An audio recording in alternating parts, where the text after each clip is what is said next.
Som. Peço aos irmãos que já vão abrindo suas Bíblias no livro de Mateus, capítulo 6. Mateus, capítulo 6, nós leremos do versículo 5 até o versículo 8.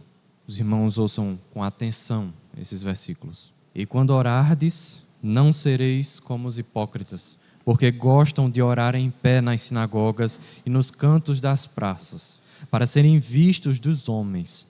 Em verdade vos digo que eles já receberam a recompensa. Tu, porém, quando orardes, entra no teu quarto e, fechada a porta, orarás a teu pai, que está em secreto, e teu pai, que vem em secreto, te recompensará. E orando, não useis de vãs repetições como os gentios, porque presumem que pelo seu muito falar serão ouvidos. Não vos assemelheis, pois, a eles, porque Deus, o vosso Pai, sabe o que tendes necessidade, antes que lhe o peçais. Que Deus assim nos abençoe. Peço aos irmãos que baixem suas frontes. E assim como foi colocado sobre questão de oração, vamos orar novamente. Santíssimo Deus e grandioso Pai, maravilhoso Deus e Pai amado, Pai justo, aquele Senhor, o Senhor dos céus e da terra, aquele que nos dá o entendimento, aquele que nos dá a sabedoria, aquele que nos dá, Senhor, a cognição, aquele que nos auxilia, Senhor, a falarmos aquilo que está de acordo com a Tua palavra. Te pedimos, Senhor, para que nesse momento nós possamos ouvir, Senhor, cada vez mais a Tua voz, Senhor, falar por meio desse vaso, por meio desse pecador, para os Teus filhos, Senhor, que estão ouvindo, aqueles, Senhor, que estão assentados, Senhor, na Tua casa de oração.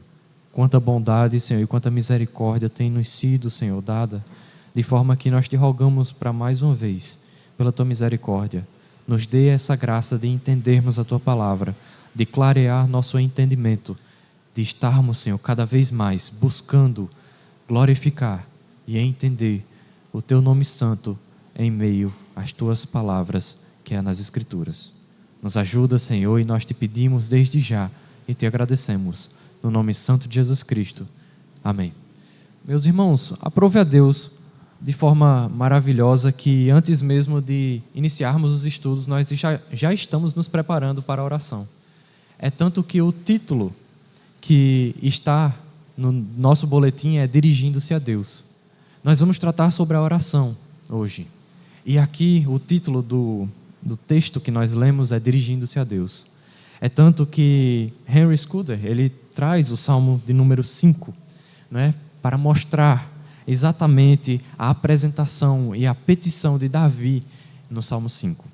O Salmo 5 inicia, o versículo 2 inicia dessa forma: Escuta, Rei e Deus meu, a minha voz que clama, pois a ti é que imploro. Ele não cita a palavra oração, mas ele está orando. Davi, em seus salmos, na maioria, todos com a característica de oração. Assim como Davi orava, assim também deve ser nós. Davi elaborava os salmos para ser cantados, mas em tom de oração. A oração deve estar presente em todos os aspectos de nossa vida. Ela deve nos fortalecer, estar presente em todo momento. Assim como Davi apresentava a oração em seus momentos. Nós tivemos os estudos passados no Salmo 23. No Salmo 23 apresenta: o Senhor é o meu pastor e de nada me faltará. Isso apresenta uma petição e também mostrando que o próprio Deus estava ali para estar suprindo as necessidades de seus filhos. Nesse momento, aqui nesse estudo, nós estudaremos os primeiros 2 pontos sobre questão de oração. Nós não vamos ver exatamente os termos presentes na oração. Nós vamos ver como nos prepararmos para a oração. Porque quando nós vamos orar, nós primeiro temos que ter uma preparação que antecede. A oração não é algo que você fala de forma sem nenhum propósito. A oração ela é feita com propósito e objetivo muito claros. A oração tem um destino, e esse destino é Deus. E nós somos aqueles que estamos orando, rogando para que Cristo apresente a Deus as nossas petições. Logo, a nossa vida deve ser focada na oração. Nesse momento, peço que os irmãos mais uma vez observem o texto e observem o versículo 5. E quando orardes, não sereis como os hipócritas. Isso aqui é Cristo apresentando para os seus discípulos. Nesse momento ele está no monte, apresentando o primeiro dos seus 5 grandes discursos. Aqui ele vai apresentar o Sermão do Monte. E aqui ele vai apresentar a forma como devemos nos prepararmos para a oração. Não sereis como os hipócritas, porque gostam de orar em pé nas sinagogas e nos cantos das praças, para serem vistos dos homens. Em verdade vos digo que eles já receberam a recompensa. Assim como disse, Cristo, nesse momento, está em um monte, rodeado de espectadores em total silêncio. Após rodear toda a Galileia, ele se dirige a um monte e ali inicia um de seus 5 grandes discursos em seu ministério. Esse grande discurso se inicia no capítulo 5 com as bem-aventuranças. Depois ele traz uma recapitulação dos ensinos da lei de Deus, que são os 10 mandamentos. De forma resumida, ele apresenta isso no seu discurso. E entra na prática da justiça, trabalhando as obras de caridade, a oração, que é o que nós vamos ver, e o jejum. Nosso foco estará sobre a oração. E o estudo buscará trazer as palavras de Jesus sobre como deve ser a nossa preparação antecedente à oração. Mas antes mesmo de eu apresentar, algum dos irmãos gostaria de me explicar ou falar o que é a oração? Na visão dos irmãos, o que é a oração? Vamos fazer de forma espontânea, irmãos. Irmão João, o que é a oração? É uma conversa. Mais algum irmão? Dona Anita, falar com Deus. Abraão, o que é a oração? É o meio pelo qual, Abraão está falando que é o meio pelo qual nós pedimos a Deus para que perdoe os nossos pecados, pois isso ficou no lugar dos sacrifícios que eram feitos antigamente. É isso mesmo? Certo? Todas as respostas que os irmãos deram estão corretas. A oração, ela é pedir a Deus, é rogar a Deus, é conversar com Deus, é colocar as nossas petições a Deus. Isso é oração. Mas a oração também é muito mais que isso. Edward Bounds, no seu livro Os Fundamentos da Oração, ele coloca que orar é pedir algo definitivo a Deus. Ou seja, é um propósito, deve haver um propósito pelo qual você está orando. O cristão, ele deve se preparar antes de qualquer oração, ou já estar preparado para que haja alguma necessidade em que tenha que orar. Se orar é pedir algo definitivo a Deus, então o nosso pedido deve estar cheio de certeza daquilo que vamos pedir. Devemos organizar os nossos pensamentos, preparar nossos corpos e então pedir. Sim, o corpo deve pedir e deve estar envolvido não somente os nossos pensamentos na oração. E isso vamos ver na medida do desenvolvimento do nosso estudo de como o corpo também deve estar preparado na oração. A oração tem a ver com a pessoa inteira. A oração envolve a pessoa em todo o seu ser, mente, alma e corpo. É preciso que a pessoa inteira ore. E a oração afeta a pessoa inteira em seus resultados graciosos. Isso significa que a oração é a entrega total a Deus de todo o seu ser. E Cristo é o maior exemplo de como essa entrega deve ser feita. E Ele nos ensina por meio de seu exemplo e também dos seus ensinamentos. Ao levantar-se de madrugada, enquanto todos os seus discípulos estavam dormindo, saía sem que ninguém percebesse e caminhava em direção a um lugar calmo e solitário para orar. O silêncio era seu amigo, fazendo com que apenas os seus pensamentos produzissem um som agradável das palavras do Filho para com o Pai. Cristo, ele não orava exatamente ali, naquele lugar onde ele estava. Os versículos mostravam que ele se levantava e se retirava. Ou seja, era um conjunto entre corpo, mente e a alma. Ou seja, Cristo estava voltando todos os seus esforços para poder orar. Mas isso, primeiramente, requeria uma preparação. Cristo, ele se levantou de madrugada, ou seja, ele se esforçou para levantar mais cedo. Ele se preparou para sair, deve ter ajeitado a sua roupa, preparou, colocou a corda que normalmente colocava nas roupas e saía. E ele ia a um local de silêncio. Ou seja, quando seus discípulos ainda estavam acordando e se preparando para começar o seu dia, Cristo já estava cheio de energia e vigor para mais um dia de desafios. Cristo nos ensina agora, irmãos, que no início de nosso dia nós devemos orar. A oração era fundamental na vida de Cristo, na terra, para vencer os desafios com perfeição. Ele orava, ele pedia a orientação. Cristo recarregava suas energias conversando com o Pai. Colocava em prática o planejamento antes da fundação do mundo de salvação do seu povo por meio da oração. Se fosse possível calcular quanto tempo Cristo ele orou durante o seu ministério, durante os seus 3 anos, nós iríamos nos assustar. Pois 100% desse período foi debaixo de oração. Todo momento Cristo estava orando e pedindo ao Pai, porque Ele e o Pai são um. Então havia essa conexão e Cristo estava sempre orando. Deus nos deixou a oração como meio de comunicação entre seus filhos. A oração nos dá força e poder para realizarmos grandes feitos. Chamou os 12 e começou a enviá-los de 2 em 2 e deu-lhes poder sobre os espíritos imundos. Os discípulos, quando eram nessa passagem, eles tinham poder para expulsar os demônios, porque eles estavam revestidos de poder. E primeiro, quem estava revestido de poder? O próprio Cristo. Cristo se preparava e estava sempre preparado. É assim que ele entregava esse poder e essa energia para seus discípulos. Porém, nós devemos estar atentos, porque quando nós faltamos com a oração em nossas vidas, tem consequências. Em outra situação, quando os discípulos chegaram em um determinado lugar e foram tentar expulsar o demônio de uma criança, foram envergonhados.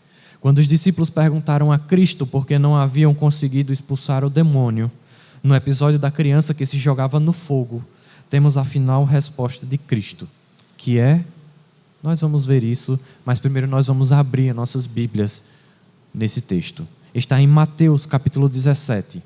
Mateus 17, do versículo 14 ao versículo 21. Lerei para os irmãos. Melhor, algum irmão, vamos ler. Sandro, por favor, versículo 14 ao versículo 21. Então isso significa que qual foi o motivo pelo qual eles não conseguiram expulsar aquele demônio?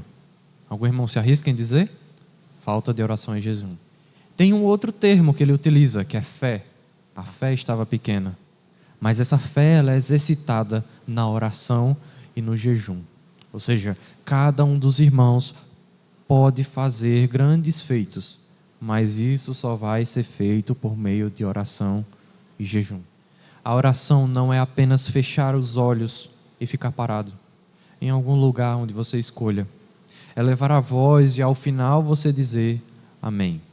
A oração é entregar a nossa vida aos pés de Cristo, pois a oração revela aquilo que está em nosso íntimo, nossas inclinações e paixões. A nossa oração revela isso. Deus vê isso. Quando oramos e nós mostramos e apresentamos a Deus, mesmo nós, em nossas casas, nosso quarto separado, as nossas inclinações são reveladas.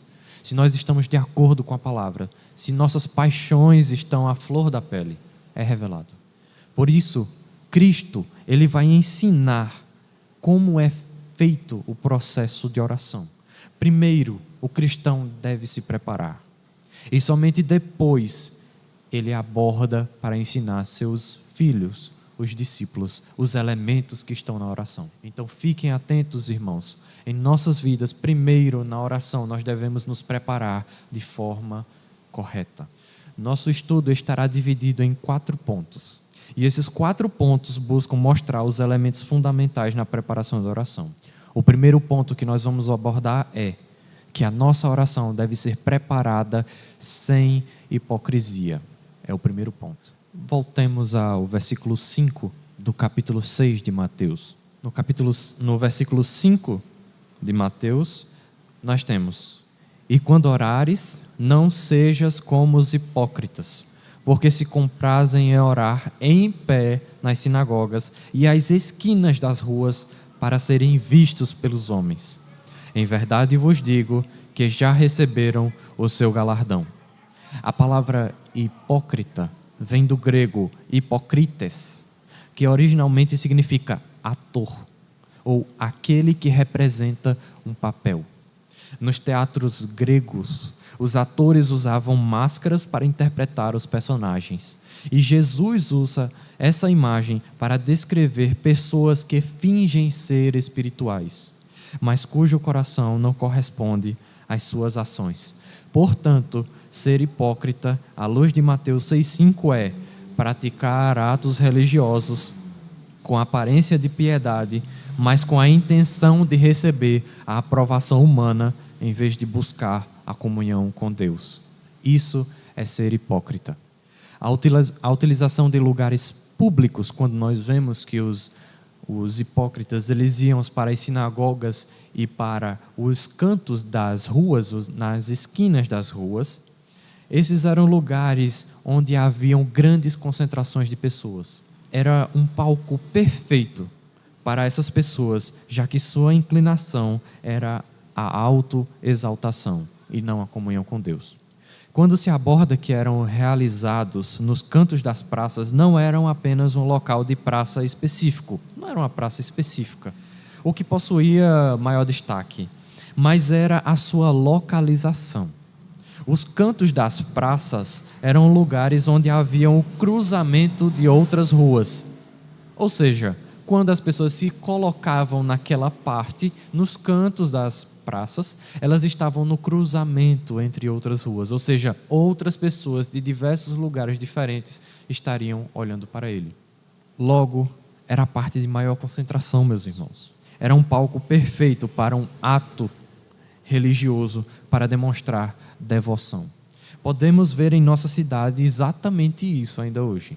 Nós vemos exatamente isso. Quantos grupos não se distribuem aqui na cidade, no centro da cidade, onde moramos, nas praças, onde as pessoas que são de denominações diferentes e religiosas, se apresentam com ar de santidade, chamam-nos de lado e perguntam: posso orar por você? Meus irmãos, um ímpio vindo até um cristão pedindo para orar por nós? Quanta hipocrisia!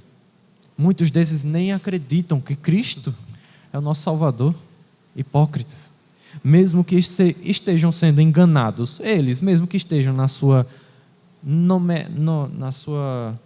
igreja com denominações diferentes, mesmo que eles estejam sendo enganados, eles ainda são hipócritas. Porque eles não estão livres do julgamento de Deus. Pois a oração ela não é recebida com hipocrisia. Apenas um verdadeiro filho de Deus pode orar e Deus atender. E até mesmo se um filho dele pedir errado, ele não vai receber essa oração. Lembram o versículo quando diz: pedis e não recebeis porque pedis mal? Até mesmo de um filho dele, se orar errado, ele assim não vai receber. As sinagogas eram outro lugar escolhido por essas pessoas. Eram como as nossas igrejas, as sinagogas. Na visão humana, representavam o centro da vida religiosa. Os judeus estavam de tal forma que já havia até dicotomia. Eles dividiam o sagrado e o profano. Dentro da sinagoga era sagrado, fora da sinagoga era profano. Então essas pessoas elas escolhiam as sinagogas para orar em voz alta. Veja como é diferente da época em que os apóstolos começaram a expandir o evangelho. Eles viviam para dar glória a Deus e somente a Ele. Eram perseguidos para a glória de Deus e morriam para a glória de Deus. Toda a sua vida era direcionada para a glória de Deus. Então suas orações eram atendidas. Assim como na época dos pais da igreja, dos reformadores e dos puritanos. Não eram hipócritas. A primeira preparação que nós temos que ter para a oração é não sermos hipócritas. Assim como vimos, hipócritas é você agir de forma diferente da qual você diz que crê. A nossa vida deve ser sem hipocrisia. Os hipócritas vão receber os aplausos dos homens, serão colocados em evidência nas mídias e os verdadeiros serão esquecidos. Enquanto os falsos ficam nas esquinas dos cruzamentos, os verdadeiros estarão nos cruzamentos das catacumbas, sem reconhecimento, escondidos, esquecidos. Mas Cristo nos mostra que isso é apenas passageiro. Os falsos terão reconhecimento aqui na terra, mas serão esquecidos na vinda do verdadeiro Senhor. Em verdade vos digo que eles já receberam a recompensa. Isso está no final do versículo 5. Ou seja, isso significa que os ímpios, os hipócritas, vão receber a recompensa aqui na terra, mas os verdadeiros vão receber a recompensa nos céus, porque nos céus durará para sempre. Aquilo que lhe deviam receber já lhes foi dada. Agora que Cristo retornou, não há nada mais a ser lhe entregue, senão um nunca vos conheci. Até o momento, algum irmão tem dúvida sobre algum ponto? O segundo ponto, no qual nós vamos abortar aqui, é que a oração ela deve ser feita com humildade. Observem os irmãos no versículo 6. Versículo 6 de Mateus, capítulo 6. Versículo 6 diz... Algum irmão pode ler? Ismael, leia para nós o versículo 6. Mateus 6, capítulo 6. Aqui nós mostramos a humildade. Enquanto que os hipócritas vão para lugares públicos, para que outros possam ver, Cristo fala, vá para o seu quarto. Isso significa exercer a humildade. Mesmo que nós tenhamos muita habilidade no falar, na oratória, na apresentação, Cristo requer humildade de nós. Ser humilde é ter baixa estima de si mesmo. É ser modesto e humilde com a disposição de buscar a obscuridade. A humildade se retira do olhar público. Não busca publicidade, nem busca altos cargos e nem se preocupa com proeminências. A humildade está se aposentando em sua natureza. Ela nunca se exalta aos olhos dos outros, nem aos olhos de si mesma. A modéstia é uma de suas características mais proeminentes. Em outro versículo, em outro momento, nós podemos ver que Cristo apresenta em Lucas capítulo 18, do 9 ao 14. Eu vou ler para os irmãos, não precisam abrir. Propôs também esta parábola a alguns que confiavam em si mesmo, por se considerarem justos, e desprezavam os outros. 2 homens subiram ao templo com o propósito de orar. Um fariseu e outro publicano. O fariseu, posto em pé, orava de si para si mesmo. Desta forma, ó Deus, graças te dou, porque não sou como os demais homens, roubadores, injustos e adúlteros, nem ainda como este publicano. Meu Deus, que hipocrisia. Porque Cristo apresenta logo momentos depois, que os fariseus roubavam até mesmo das ajudas de seus pais. Eles eram injustos, porque eles tiravam do coentro o dízimo e não ajudavam aos seus familiares. E eram adúlteros, porque eles também conversavam com Jesus e diziam sobre a questão do divórcio.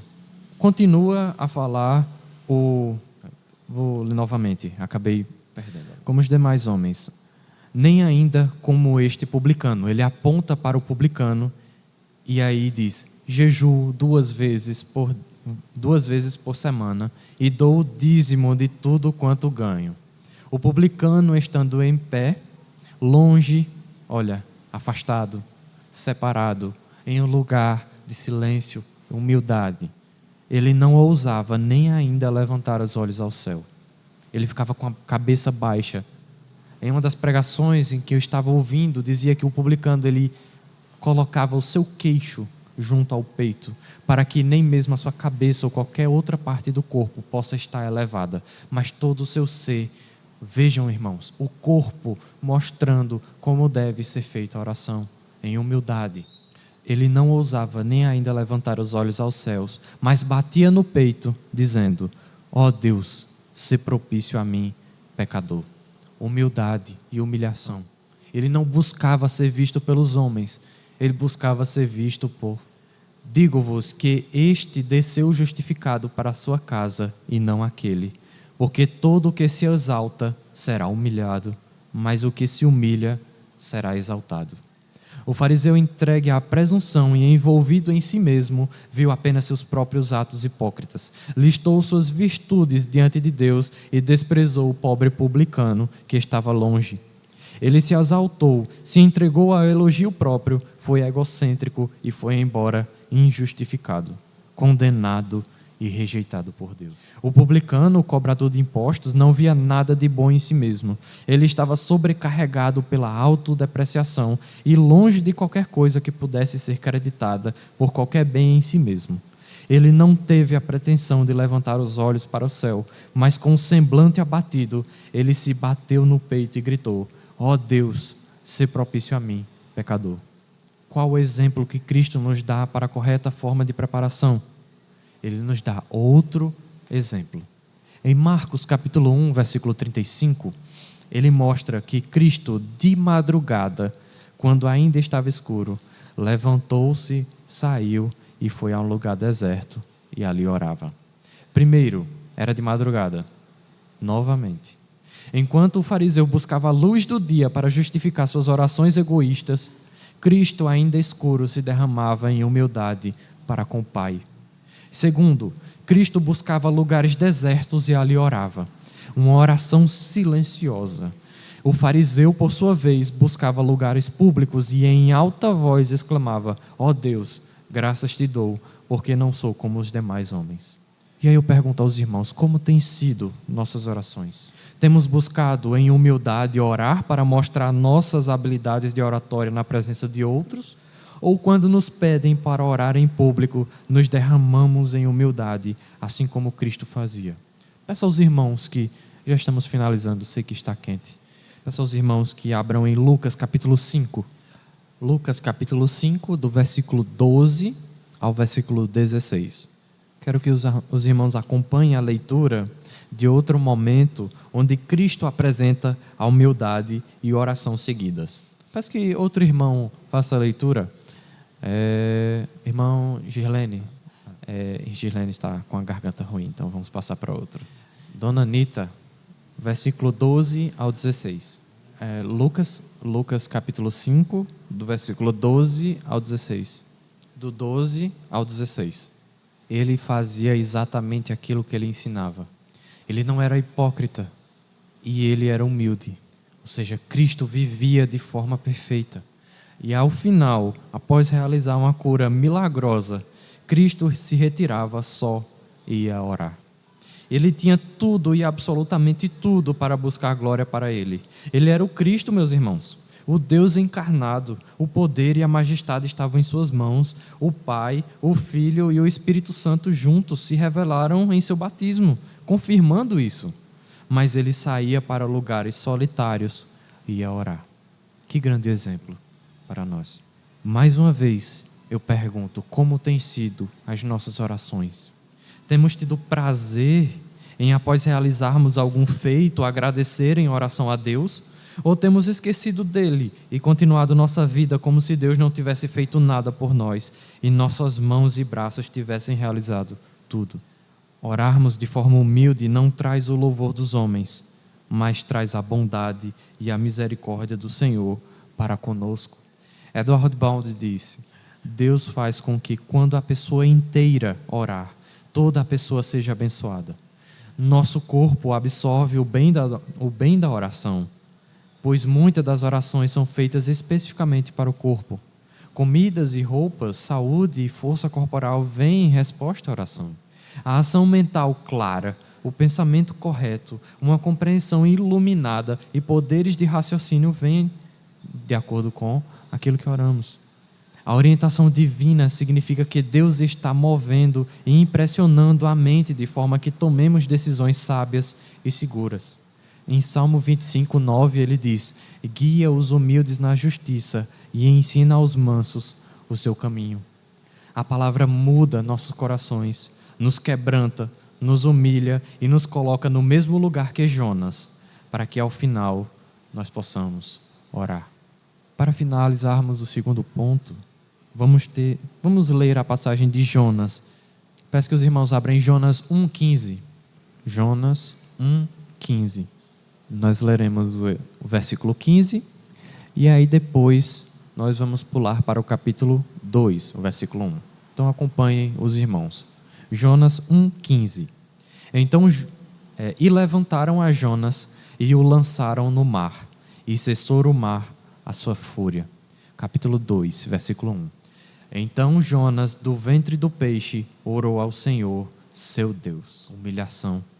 E disse: na minha angústia clamei ao Senhor, e Ele me respondeu. Do ventre do abismo gritei, e tu me ouvistes a voz. Pois me lançaste no profundo, no coração dos mares, e a corrente das águas me cercou. Todas as tuas ondas e tuas vagas passaram por cima de mim. Então eu disse: lançado estou de diante dos teus olhos.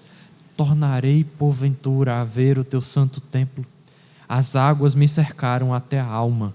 O abismo me rodeou e as algas se enrolaram na minha cabeça. Desci até os fundamentos dos montes, desci até a terra, cujos ferrolhos se acorreram sobre mim para sempre. Contudo, fizeste subir da sepultura a minha vida, ó Senhor, meu Deus. Quando dentro de mim desfalecia a minha alma, eu me lembrei do Senhor, e subiu a ti a minha oração no teu santo templo. Os que se entregam à idolatria vã abandonaram aqueles que lhe é misericordioso, mas com a voz do agradecimento eu te oferecerei sacrifício. O que votei, pagarei.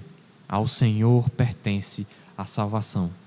Falou, pois, o Senhor ao peixe, e este vomitou Jonas na terra. A resposta é uma graça incompreensível do nosso Deus. Incompreensível. Como pode um homem totalmente inclinado a corrupções agora poder orar e ser ouvido? Cristo é a resposta. Cristo foi a resposta na oração de Jonas. Jonas clamava por Cristo, pelo Salvador, aquele que os judeus aguardavam. A oração só pode ser aceita depois que deixarmos nossa justiça e confiarmos na justiça de Cristo. Pois quando estamos orando, Ele que intercede por nós. Ele que por suas obras perfeitas pode rogar ao Pai que ouça as nossas orações. Jonas só foi ouvido por Deus quando colocou Cristo como seu mediador. Ao Senhor pertence a salvação. Que assim sejam em nossas orações também, meus irmãos. A primeira forma com que Cristo nos ensina é que a oração deve ser sem hipocrisia. É o primeiro passo na preparação da oração. A segunda, a oração deve ser feita com humildade. Em um outro momento nós veremos a terceira e a quarta forma de como Cristo nos prepara para orarmos. Que Deus assim nos abençoe. Amém. Algum irmão tem alguma dúvida? Se não, vamos orar. Baixemos nossas frontes.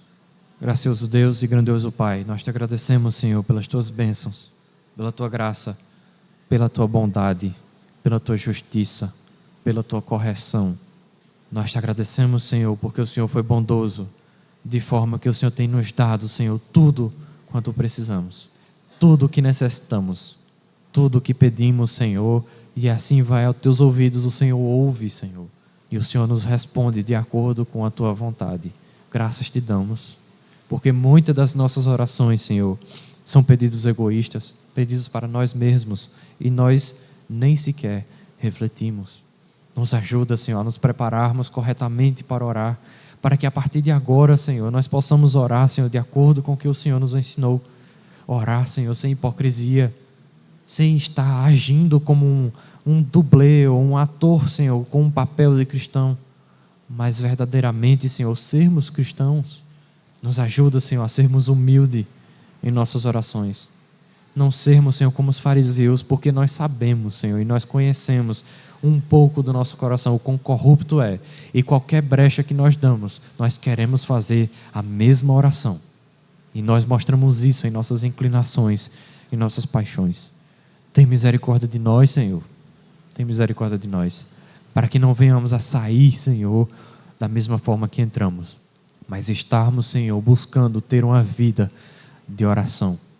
A oração, Senhor, é fundamental em nossas vidas. E nós vamos ver isso, Senhor, mais adiante nos estudos. Nós já estamos vendo, Senhor, um pouco do reflexo das grandiosas bênçãos, Senhor, que é a oração. Quanto mais quando chegarmos, Senhor, e como o Senhor nos ensinou a forma, os elementos da oração. Nos ajuda, Senhor, a termos e nos prepararmos, Senhor. Nos prepararmos em nossas vidas para sermos gratos, para sermos prontos e preparados para em todo momento estar em oração, até nos ínfimos detalhes.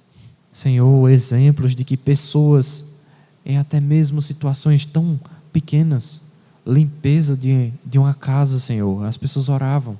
Nossos irmãos puritanos faziam isso, nossos irmãos reformadores faziam isso. Quantas bênçãos, Senhor, nós tivemos por causa desses homens fiéis que oraram, Senhor, pelas futuras gerações que iam vir, e nós somos essas futuras gerações. A oração, Senhor, inclina o teu coração para nos ouvir, mas isso somente se for por meio de Cristo, se for por meio dele, Senhor, por meio de Cristo. Assim como estamos vendo, Senhor, e nós estamos tão perto da época de completarmos mais um ano da época dos reformadores, agradecendo a Ti pela reforma protestante. Solos Christus, é somente Cristo. Sola gratia, somente a graça. Sola fide, somente a fé.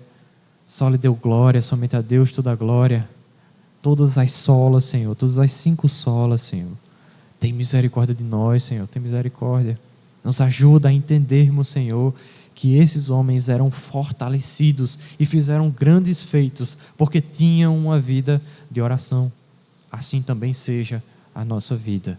E nós te rogamos porque nós somos fracos, nós somos sem força, nós não temos nada em nossa força, mas somente dependemos de Ti. Nós te rogamos desde já e te agradecemos e nos ajuda a nos prepararmos para a noite na pregação. É no nome santo de Jesus Cristo que nós te pedimos e te agradecemos. Amém. Que Deus assim nos abençoe, meus irmãos. Estão despedidos. Até a noite.